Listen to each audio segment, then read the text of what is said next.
eu tive a minha vida sequestrada pela infertilidade. Essa não é somente a sensação dela, é a sensação de diversas outras pacientes, né? Eu já ouvi frases como: parece que eu estou segurando a respiração, parece que eu estou esperando que algo aconteça, né? E travam a vida com essa questão da infertilidade. Não estou falando nem minimizando esses sentimentos, mas eu acho que isso desperta uma coisa na gente profissional, né, que é observar o nosso paciente para entender em que ponto ele está, para que isso não seja algo que piore aí a médio, curto, sei lá, ao longo prazo, né? Porque a gente nunca sabe o que pode acontecer. Então, essas palavras foram as palavras que motivaram essa aula, né?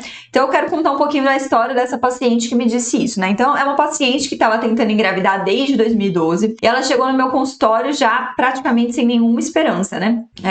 Ela achava que nada de diferente podia acontecer e, ao mesmo tempo, ela tinha uma expectativa de que desse certo. Apesar dela dizer, não, eu não acredito, ao mesmo tempo ela largou o emprego, ela foi fazer um curso na área de artes, que ela realmente gostava, mas, na verdade, o que a gente via, né, e até isso foi discutido com a equipe que a gente tinha, então a gente tratava ela junto com o psicólogo e o psiquiatra dela, né, então tinha uma junta ali de pessoas discutindo esse caso, é que, na verdade, ela largou tudo para viver a infertilidade, né? Ela tinha acabado de passar por uma última tentativa de FIV, ela já tem uma idade, né, 41 anos, uma idade que é considerada dentro da medicina ocidental como uma idade tardia, né, para tentar ter filhos, e ela tinha uma reserva ovariana que não era ruim, mas respondia muito mal à medicação. Então, na última tentativa dela, sempre as tentativas muito frustradas, e na última tentativa ela conseguiu estimular 0 óvulos, né, ela não conseguiu ter nenhum óvulo que fosse viável ali no momento da coleta. Né? A equipe médica dela era uma equipe muito boa, são médicos muito reconhecidos, com os quais eu trabalho há muito tempo, e aí ele disse que, olha, infelizmente a gente consegue ir até aqui, a partir daqui a gente vai ter que lançar mão de outros recursos que para ela não eram viáveis, né? Então, quando ela entrou no meu consultório, ela sentou na minha cadeira, ela estava completamente derrotada, né?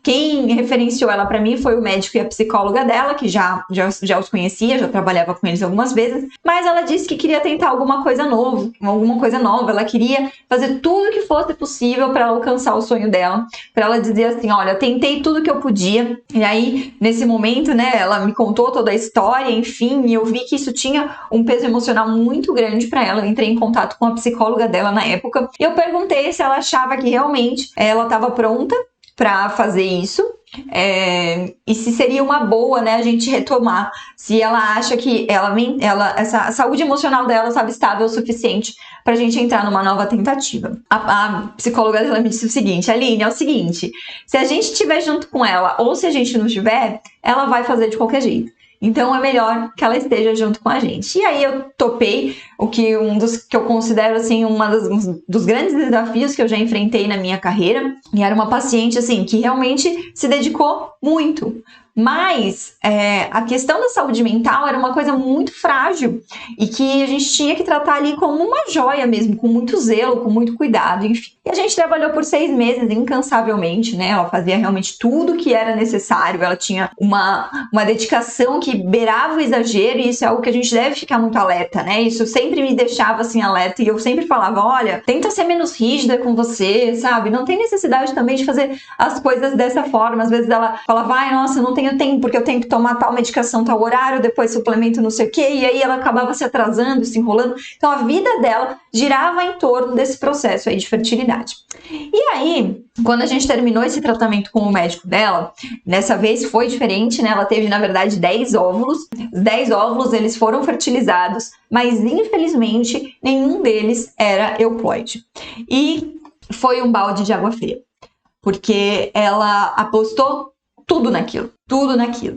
E quando ela me mandou mensagem, ela disse assim, Aline, eu vou desistir de tudo. Eu não quero mais nada. Tô indo aí no seu consultório, vou te deixar todas as coisas que eu tenho, que sobrou disso, mas pra mim já chega. E ela demonstrava um comportamento perigoso. Ela falava sobre, pra mim, a vida não vale mais a pena, né? Ela falava sobre, não, eu acho que isso não era pra acontecer, né? Deus não gosta de mim.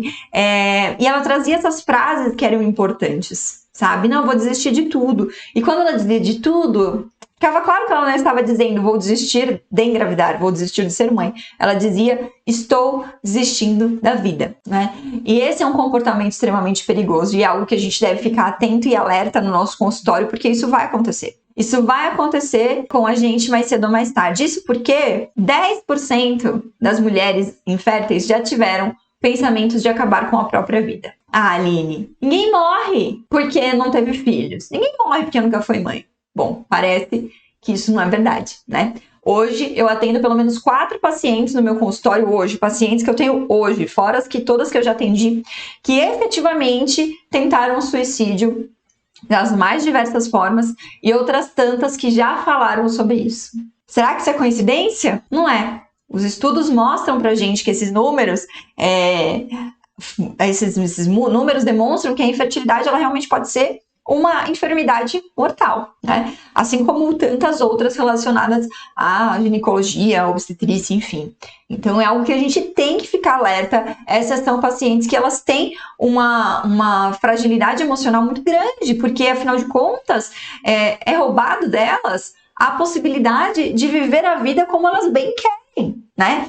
A gente aprende que você nasce, cresce, se reproduz e morre. De repente, você não pode fazer uma dessas etapas. Você não tem esse direito, né? Todas as pessoas estão vivendo a vida delas ali plenamente como elas desejam, né? Porque essa é a visão da mulher, do casal, na verdade, né? Todas as pessoas têm a oportunidade dali. Por que que eu mereço menos? Por que que do que qualquer outro grupo? Então, é algo que a gente precisa ficar alerta, né? Essa dor é algo que faz muito sentido, é algo que precisa ser valorizado e que a gente tem que ter esse olhar muito, muito afiado, né?